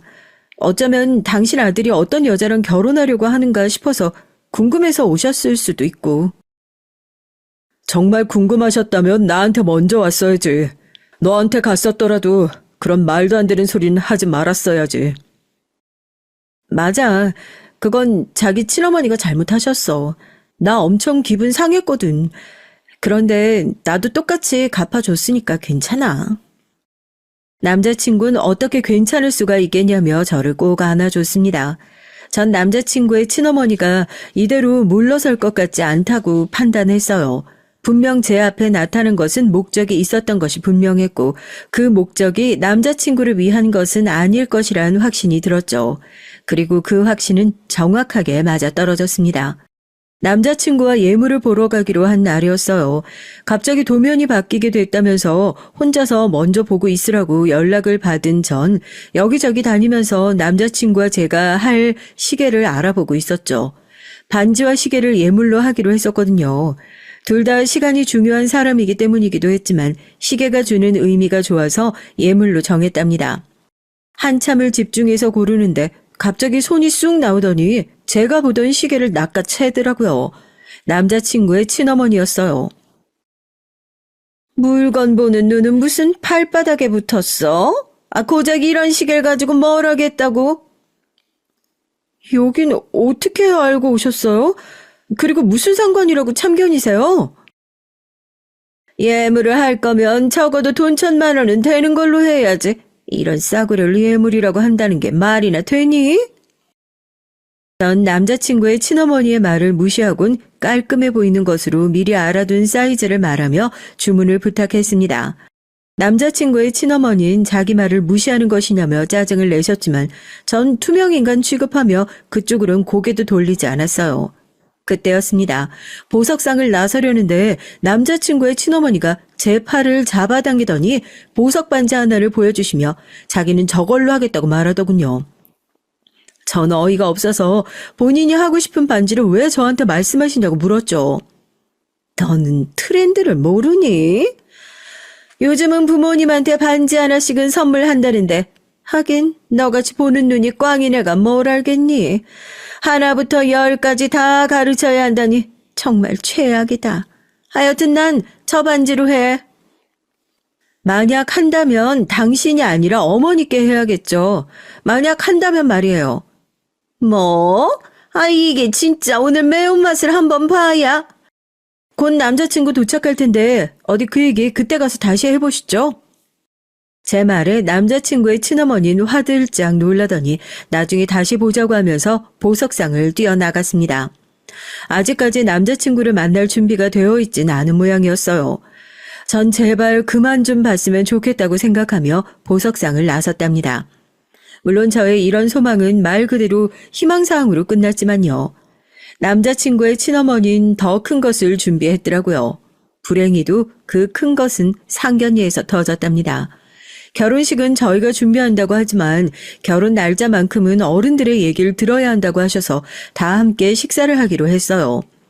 저와 남자친구는 중화 요리를 깔끔하게 잘한다는 곳에 예약을 걸었고요.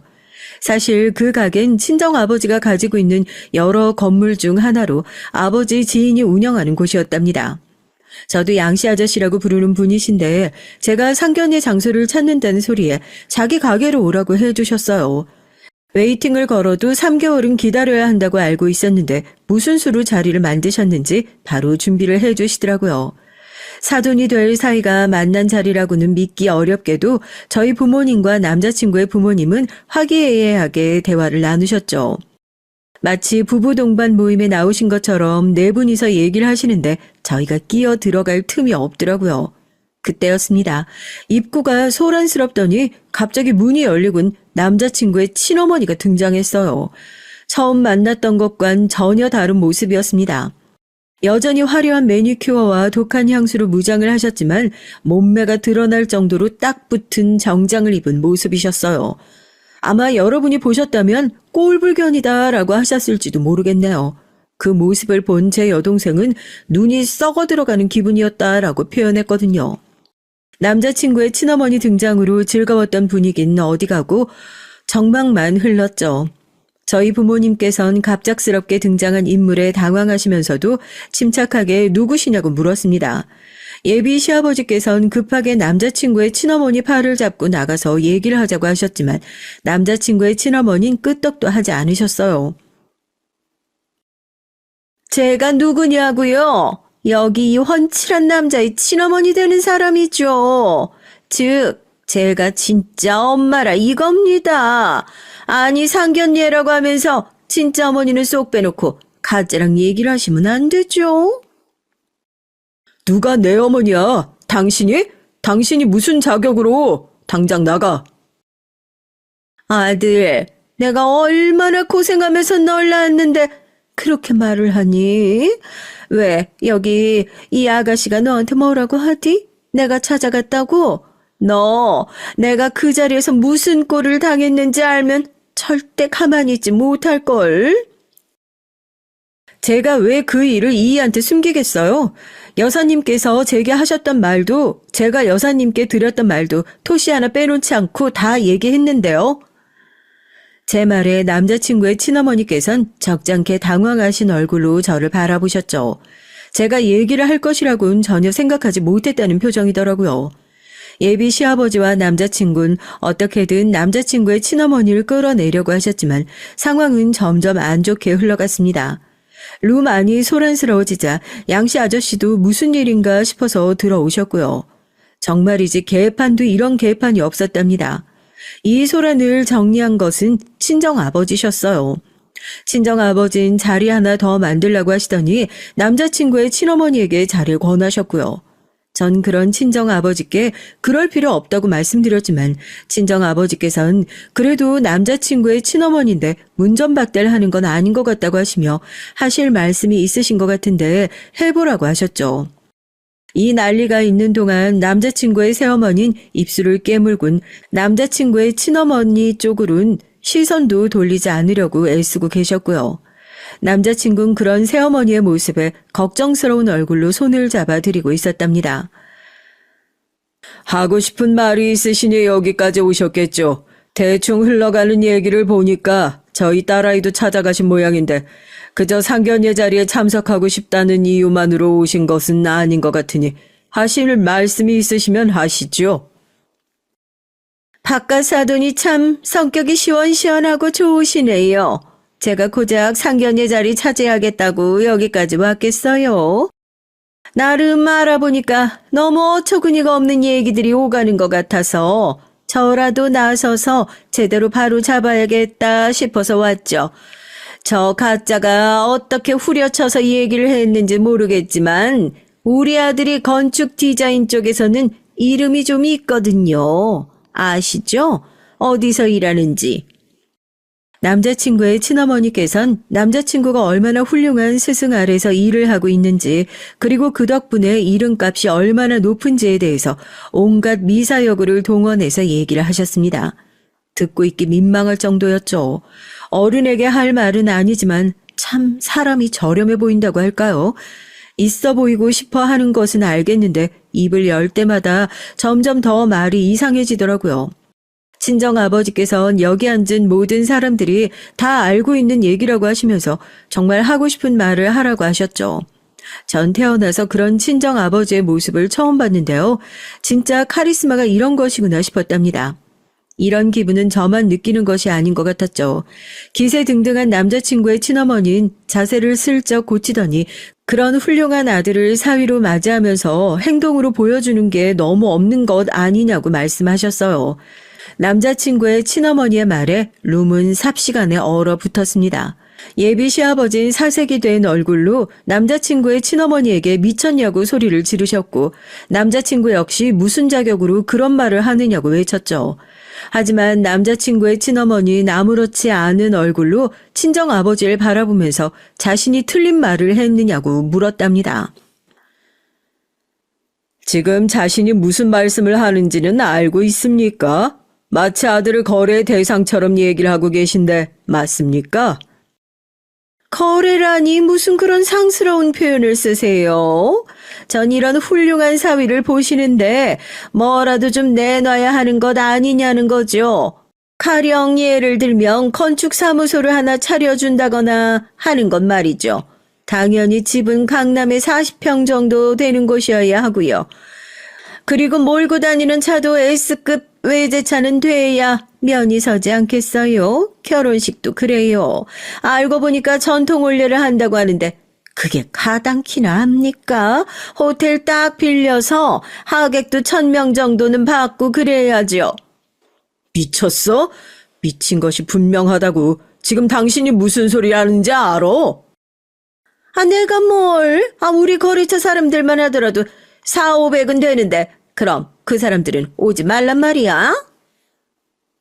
남자친구는 자신의 결혼식에 왜 오겠다고 하느냐며 꿈도 꾸지 말라고 했지만 남자친구의 친어머니는 들은 척도 하지 않았죠.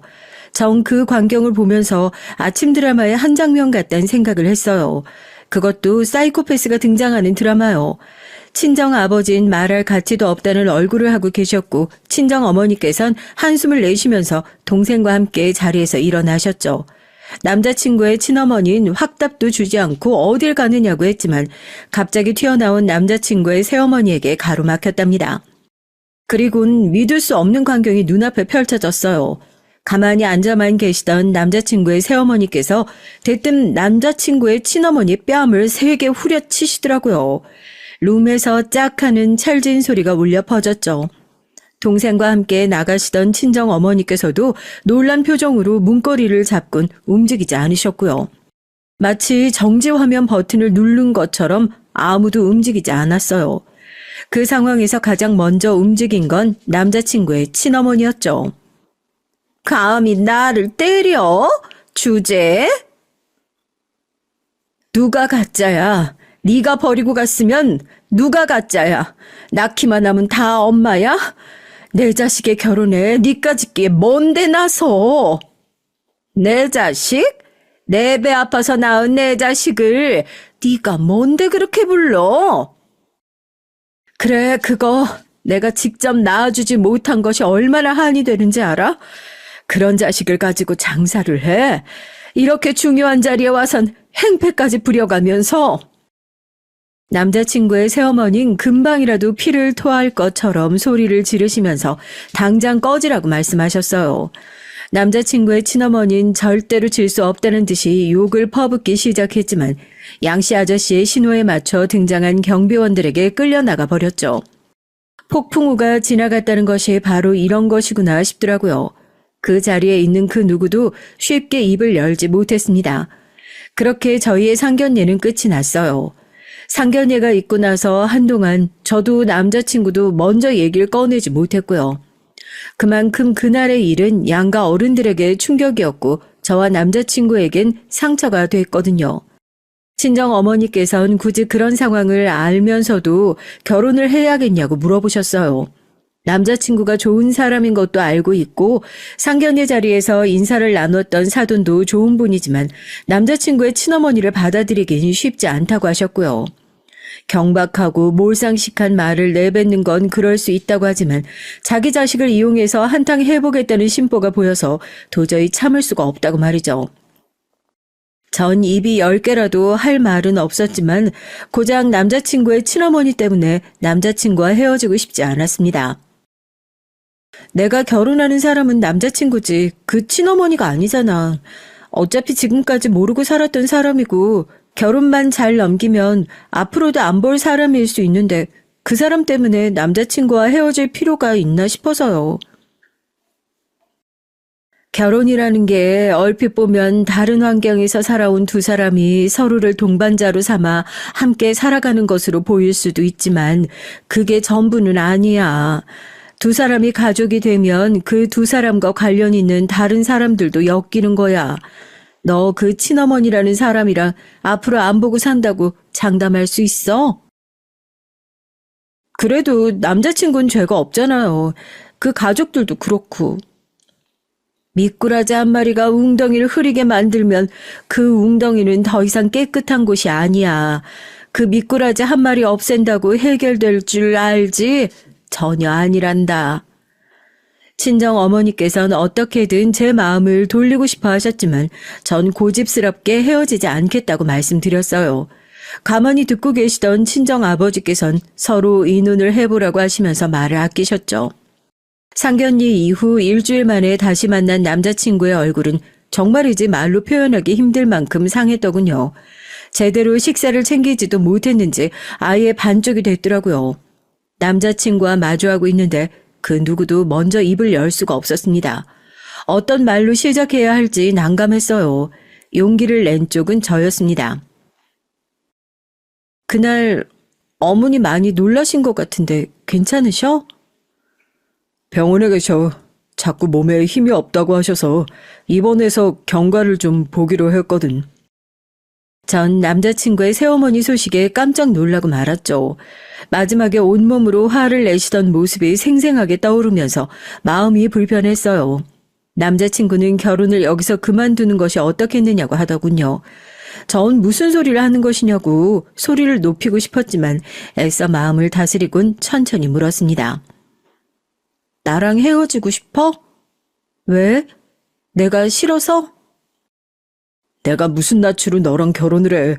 상견례에서 그 난리를 쳤는데 그 사람이 내 친어머니로 살아있는 이상 무슨 수로 내가 결혼을 하자는 말을 해. 당신 결혼하면 친어머니 모시고 살 거야? 미쳤어. 그리고 그 여잔 내 어머니가 아니야. 나를 낳았다고 해서 다 어머니가 되는 건 아니잖아. 할 수만 있다면 내 몸 안에 있는 그 여자의 피를 다 뽑아버리고 싶은 심정이야.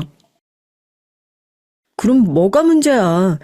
행패를 부리는 것도 맞고 앞으로 어떻게 나올지 상상조차 되지 않는 것도 맞지만 그렇다고 해서 우리가 그 사람 무서워서 헤어지는 건 아닌 것 같아. 남자친구는 전혀 예상하지 못했다는 얼굴로 정말 그렇게 생각하느냐고 몇 번이나 물었어요. 전 확신에 찬 목소리로 그렇다고 말했죠. 남자친구는 친어머니와 만나서 이 문제를 해결해 보겠다고 했습니다. 전 괜한 스트레스 받지 말고 그냥 무시하자고 했지만 남자친구는 무슨 일이 있어도 이건 자신이 나서야 해결이 되는 것이라고 말하면서 자신을 믿고 기다려달라고 했어요. 그리고 어떤 일이 있었는진 모르지만 남자친구의 친어머니께선 상견례의 무례를 용서해달라고 하면서 먼저 사과를 했답니다. 전 남자친구에게 어떻게 했느냐고 물었지만 남자친구는 웃기만 할 뿐 대답을 주지 않았죠. 남자친구의 친어머니는 앞으로 저희 결혼에 그 어떤 첨언도 하지 않겠다고 약속하곤 처음 나타났을 때와 마찬가지로 소리소문 없이 사라졌죠. 저희는 결혼 전에 크게 액땜을 했다고 생각하며 잊고 있었어요. 하지만 남자친구의 친어머니는 평범한 사람과는 많이 다른 것이 분명했습니다. 너무나도 의외의 순간에 다시 돌아오셔선 끔찍한 일을 저지르고 가셨거든요. 저희는 전통혼례를 준비하고 있었어요. 그날은 옷도 사전에 입어보고 전통혼례를 치르는 과정을 미리 알아보기 위해 답사를 다녀왔거든요. 설레는 것도 잠시 생각보다 복잡한 의상과 과정에 저희는 오전 잠깐 움직였을 뿐인데 바로 지쳐버렸습니다. 둘이서 점심을 어떻게 할까 얘기를 하다가 남자친구가 친정아버지의 부동산이 근처에 있으니 함께 점심을 먹는 것을 권하더라고요. 저야 거절할 이유가 없었으니까 바로 친정아버지에게 전화를 넣었죠. 친정아버지께선 기분 좋은 목소리로 근처 부대찌개 집으로 오라고 하셨어요. 남자친구가 부대찌개를 무척이나 좋아하거든요. 저희는 점심 이후에 무엇을 할지 얘기를 하면서 약속 장소로 향했습니다. 그런데 그곳에서 남자친구의 친어머니를 마주하고 말았답니다. 무슨 일이라도 있으셨는지 얼굴은 벌겋게 달아오른 모습으로 저희를 보자마자 눈을 뒤집고 오셔선 남자친구의 곁에 서 있던 절 밀치고는 남자친구를 자기 쪽으로 잡아당기지 않겠어요? 정말 순식간에 일어난 일이었습니다. 그리고 전혀 예상하지 못했던 일이기도 하고요. 정신을 차린 남자친구는 자신의 팔을 붙들고 있는 친어머니의 손을 강하게 뿌리치며 이게 무슨 짓이냐고 외쳤어요. 하지만 남자친구의 친어머니께선 고집스럽게 남자친구의 팔을 붙잡곤 당장 저와 헤어져야 한다고 말했죠. 남자친구는 다 정리된 얘기를 가지고 무슨 헛소리를 하느냐고 했지만 남자친구의 친어머니는 절대 결혼은 안 된다고 하더라고요. 가게 앞에서 벌어진 소란에 당연히 친정아버지께서 나오셨죠. 친정아버지도 남자친구의 친어머니를 발견하고 흠칫 놀라시더니 여기서 무슨 일이냐고 말씀하셨습니다. 온갖 무게는 다 잡더니 고작 하는 일이 창문 걸레질이야? 아이 천하이 먹고 창문 닦기나 하는 집이랑 네가 뭐가 부족해서 결혼을 한다는 거야? 네 월급이 고스란히 다 저 집구석 먹여 살리는 것으로 들어갈 게 뻔하잖아. 정신 차리라고. 무슨 헛소리야. 아버님이 창문 닦기라니. 그리고 설사 그렇다고 하더라도 당신이 무슨 상관이 있는데? 왜 상관이 없어? 아무리 그래도 창문 닦기나 하는 거지를 사돈으로 둘 수는 없지. 아이고 당장 파혼해. 전 호들갑을 떨면서 남자친구에게 파혼을 요구하는 남자친구의 친어머니를 가만히 보다가 긴 한숨을 내쉬었습니다. 아무래도 친정아버지께서 청소하는 모습을 보신 것 같은데 어디서부터 잘못을 바로잡아야 할지 감이 잡히지 않았어요. 하지만 남자친구의 친어머니는 점점 더 심한 말을 하기 시작했습니다. 내가 처음 봤을 때부터 알아봤어. 내 말이 딱 맞지? 전현 꽃뱀이 확실하다니까.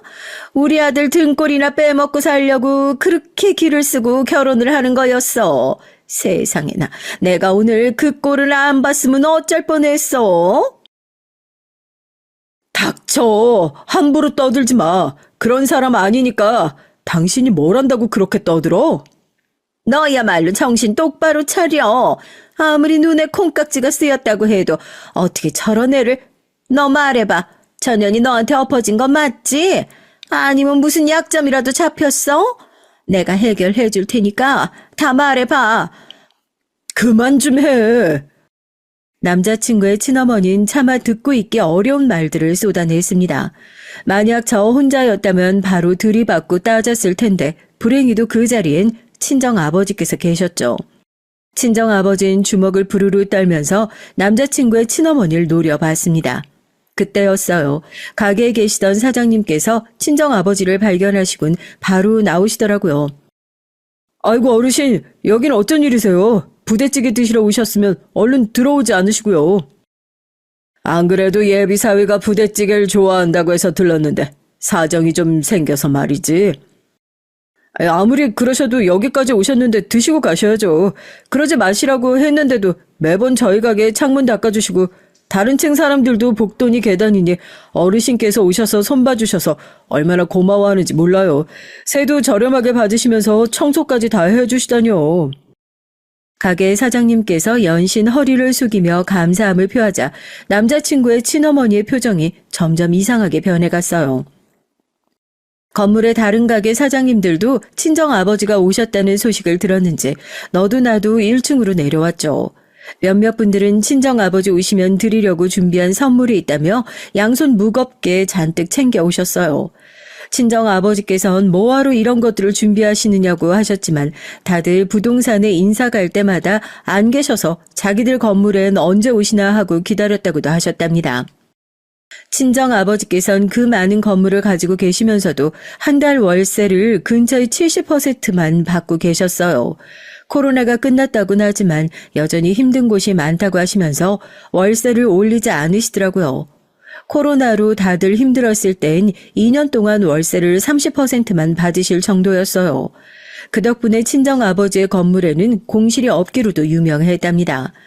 사람들이 너도 나도 나와서 친정아버지께 인사를 드리자 남자친구의 친어머니는 하얗게 질린 얼굴로 저와 친정아버지를 번갈아 바라봤습니다.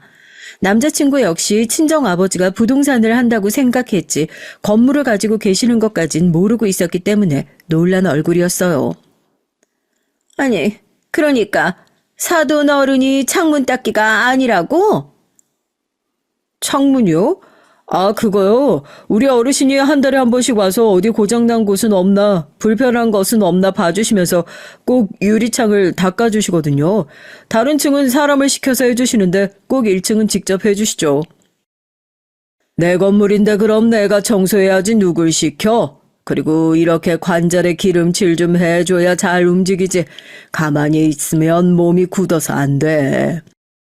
남자친구의 친어머니는 갑작스럽게 전개된 일들에 적응이 되지 않는 얼굴이었어요. 전 파혼이란 말을 어디서 하느냐고 했죠. 파혼이란 단어에 정신이 번쩍 든 남자친구의 친어머니는 제 손을 잡고는 자기가 실성을 한 것 같다고 하면서 방금 있었던 일은 잊어달라고 말했습니다. 하지만 친정아버지께선 이미 화가 머리끝까지 나신 상태였어요. 친정아버지께선 가게 사장님들께 양해를 구하곤 제가 있는 쪽으로 오셔서 제 손을 잡고 있는 남자친구의 친어머니 손을 쳐내셨습니다. 사돈, 제가 잠시 정신이 나갔었나 봐요. 제가 사람을 잘못 보고 해서는 안 될 말을 했네요. 우리 아들 얼굴을 봐서라도 한 번만 넘어가 주세요. 네? 이전 일들이 불편하긴 했지만 그래도 제가 예비사위 얼굴 봐서 참으려고 했는데 참 이제 무슨 말을 하셔도 듣고 싶지가 않네요. 너도 더 이상은 고집 부리지 말고. 아버지, 갑자기 그게 무슨 말씀이세요? 무슨 말이긴 저쪽에서 저렇게 파혼을 원하는데 당연히 파혼해야지. 전 깜짝 놀라서 아니라고 했지만 이미 친정아버지께선 들은 척도 않으시곤 남자친구에게 깔끔하게 정리를 하는 것이 좋겠다고 말씀하셨습니다. 남자친구는 그런 친정아버지의 말에 고개만 숙이고 있었죠. 전 절대 안 된다고 얘기를 했지만 눈가가 붉어진 얼굴로 저를 바라보시는 친정아버지의 모습에 더 이상 말을 이을 수가 없었습니다. 순간 아차 싶더라고요. 친정아버지께서 어떤 말을 들으셨는지 주마등처럼 머릿속을 지나갔기 때문입니다. 감히 내 딸한테 금이야오기야 귀여운 내 딸을 꽃뱀 취급을 하고 뭐 어쩌고 어째? 우리 딸이 엎어져? 약점을 잡아? 그런 더러운 말로 우리 딸 얼굴에 똥칠을 하는데 내가 어떻게 저 집이랑 사돈을 맺어? 아버지, 그건요. 네, 알겠습니다. 말씀대로 하겠습니다. 가만히 친정아버지의 말을 듣고 있던 남자친구는 고개를 끄덕였어요. 그러더니 길거리에서 친정아버지에게 큰절을 하고는 느릿한 걸음으로 돌아섰죠. 전 남자친구를 붙잡고 싶었지만 제 팔을 강하게 쥐고 있는 친정 아버지 때문에 아무것도 할 수 없었습니다. 남자친구의 친어머니는 이렇게 끝낼 수 없다고 하면서 제게 매달리기 시작했어요. 우리 아들 사랑하잖아, 안 그래? 너 우리 아들 사랑해서 무조건 결혼한다며. 그럼 그 많은 재산 다 우리 아들 몫으로 떨어지는 거 맞지? 그렇지? 이거 놓으세요. 귓구녕 막히셨어요? 저희 지금 당신 때문에 파혼했잖아요. 그런데 끝까지 이렇게 돈 얘기하고 싶으세요? 남자친구의 친어머니는 이렇게 헤어지는 건 아니지 않느냐고 하면서 저더러 남자친구를 사랑한다면 당장 부모님을 설득하라고 했어요. 지금 이 상황을 만든 것이 누군데 저런 정신 나간 소리를 하는 것인지 정말이지 당장이라도 달려가서 남자친구의 친어머니 멱살을 잡고 흔들고 싶었지만 전 얌전히 친정 아버지를 따라 그 자리를 벗어났습니다. 아마 얘기를 들으신 분들은 무슨 일이 이렇게 태풍이 휩쓸고 지나가는 것 같다고 하실 수도 있을 거예요. 실제로 전 그런 기분을 느꼈거든요. 그날 그 거리에서 남자친구의 친어머니를 만나 천국과 지옥을 오갔으니까요. 친정 아버지께선 결혼 준비로 인해서 생긴 손해는 우리 쪽에서 다 정리하는 것으로 하자고 하시면서 제게 힘들겠지만 미련을 버리라고 하셨어요. 전 대답하지 않았지만 이젠 그래야 할 때가 왔다고 생각했죠. 하지만 일이 그렇게 깔끔하게 떨어지진 않았어요. 일주일 뒤 전 한 통의 내용 증명을 받았습니다. 직장으로 날라왔죠. 다들 무슨 일인지 궁금해하는 표정으로 제 주변을 오가더군요. 안 그래도 파혼으로 한바탕 몸살을 앓았는데 이젠 내용 증명이라니 참 내 팔자가 왜 이런가 싶었어요. 아무리 생각해도 내용 증명을 보낼 만한 곳이 없다고 생각하며 뜯어본 전 너무 놀라서 미쳤다고 소리를 지르고 말았죠. 제 목소리에 다들 무슨 일이냐고 모여들었지만 전 서둘러 자리를 박차고 일어나 팀장님께 반차를 쓰겠다고 말씀드렸습니다. 사색이 된 저의 표정에 팀장님도 심각한 얼굴로 당장 가보라고 하셨고요. 전 수군거리는 소리를 뒤로 하곤 택시까지 타선 집으로 향했습니다. 때마침 부모님께서 다 계셨어요. 전 떨리는 손으로 내용 증명을 보여드렸고요. 두 분의 반응 역시 저와 다르지 않았답니다. 내용 증명을 보낸 사람은 다름 아닌 남자친구의 친어머니였습니다. 파혼으로 인한 위자료를 청구한다고 되어 있더라고요. 일방적으로 파혼을 진행하는 바람에 남자친구가 정신적으로도 충격을 받았지만 사회적 체면에도 손상이 있었으니 그에 합당한 위자료를 청구한다는 내용이었어요. 친정 어머니께선 끝까지 읽지도 못하고 비틀거리시다가 자리에 누우셨답니다. 친정 아버지께선 몇 번이나 읽어보시더니 긴 한숨을 내셨고요. 마지막에 청구한 위자료는 무려 5억이었거든요. 친정 아버지께선 이 일을 어떻게 처리하면 좋겠느냐고 하셨어요. 아마 남자친구는 모를 거예요. 다 그 여자가 저지른 일이겠죠. 위자료 청구라니. 파혼이 누구 때문에 벌어진 일인데. 누가 했든 내용 증명이 날라왔으니 무슨 액션이라도 취해야 하지 않겠니? 돈을 주고 떨어지라고 하는 것이 가장 쉬운 방법이겠지만 그 어떤 눈먼 돈이라도 그 여자 주머니로 들어가는 꼴은 못 보겠고 그렇다고 소송을 하자니 자꾸 엮이는 것 같아서 기분이 좋지 않구나. 친정 아버지께선 차분히 제가 선택할 수 있는 상황에 대해 말씀하시곤 어떤 방법이 가장 좋겠냐 하셨죠. 하지만 전 그 어떤 방법도 내키지 않았습니다. 그래서 전 친정 아버지에게 남자친구의 친어머니가 이렇게까지 하는 것엔 이유가 있는 것 같다고 솔직하게 말씀드렸습니다. 가만히 듣고 계시던 친정 아버지께선 어디론가 전화를 걸고는 나가서 만나보라고 하더군요. 도움이 될 것이라고 말이죠. 친정 아버지의 소개로 알게 된 사람은 건물의 세입자 중 하나인 탐정사무소에서 일을 하는 사람이라고 했어요. 말은 탐정이라고 하지만 여기저기 부탁받은 일을 해주기도 하는데 제 얘긴 대충 들어서 알고 있다고 하더군요. 그러고는 3일 안에 남자친구의 친어머니에 대해 알아봐주겠다고 하셨죠. 그로부터 3일 동안 전 2차례의 내용 증명을 더 받아야만 했어요. 제가 반응을 보이지 않자 초조해지신 것인지 아니면 간이 커진 것인지 위자료의 금액은 점점 더 커져서 마지막에 받은 내용 증명엔 무려 10억을 달라고 되어 있더라고요. 이건 뭐 너무 쉬운데요. 집 나갔다가 다시 돌아와선 가업을 물려받긴 했는데 머리가 없으면 노력이라도 하든가. 이도저도 아니다 보니 이젠 빚만 남아서 당장 해결해야 할 돈이 8억 정도 되더라고요. 친한 사람들 여러 등을 치고 다닌 모양인데, 그리고 그쪽에서도 아들의 존재를 알았는지 지난주부터는 아들 회사로 찾아가서 돈을 달라고 했었나 봐요. 전 충격적인 얘기에 입이 다물어지지 않았어요. 돈 문제가 있을 것이라고는 생각했지만 이 정도라고는 생각지도 못했거든요. 거기다 헤어지긴 했지만 남자친구가 피해를 보고 있다고 생각을 하니 마음 한쪽이 아프기도 했고요. 전 그 사실을 가지고 친정 아버지를 찾아갔죠. 그리고는 사기죄와 협박죄로 남자친구의 친어머니를 고소할 방법에 대해 알아보고 싶다고 말했어요. 친정 아버지께서는 쉬운 일이 아니라고 하시면서도 도와주겠다고 하셨고요. 전 바로 행동으로 옮겼습니다. 파혼까지 가게 된 상황에 대한 증거들과 증언을 모아 보내면서 오히려 협박죄로 고소를 걸었어요. 그리고 남자친구의 친어머니에게 돈을 빌려준 사람들을 찾아가 법적인 도움을 줄 테니 남자친구의 친어머니를 사기죄로 고소를 해달라고 했고요. 솔직히 이렇게까지 할 생각은 아니었지만 전 어떻게든 남자친구의 친어머니를 도려내어 2번 다시 남자친구 근처에도 그리고 제 주변에도 존재할 수 없도록 만들고 싶었답니다.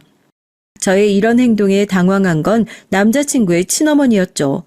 돈을 세게 부르면 어느 정도 협상의 여지가 생길 것이고 그 와중에 돈을 좀 챙겨서 도망갈 생각을 했던 모양이더라고요.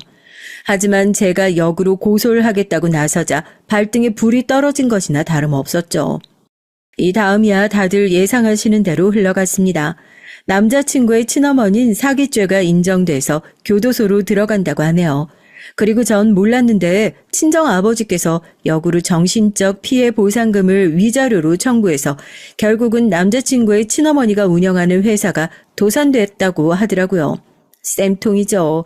파혼이라는 폭풍우가 지나가고 조금은 안정을 되찾은 제가 이렇게 얘기를 꺼내게 된 건 사실 어제 남자친구의 소식을 들었기 때문입니다.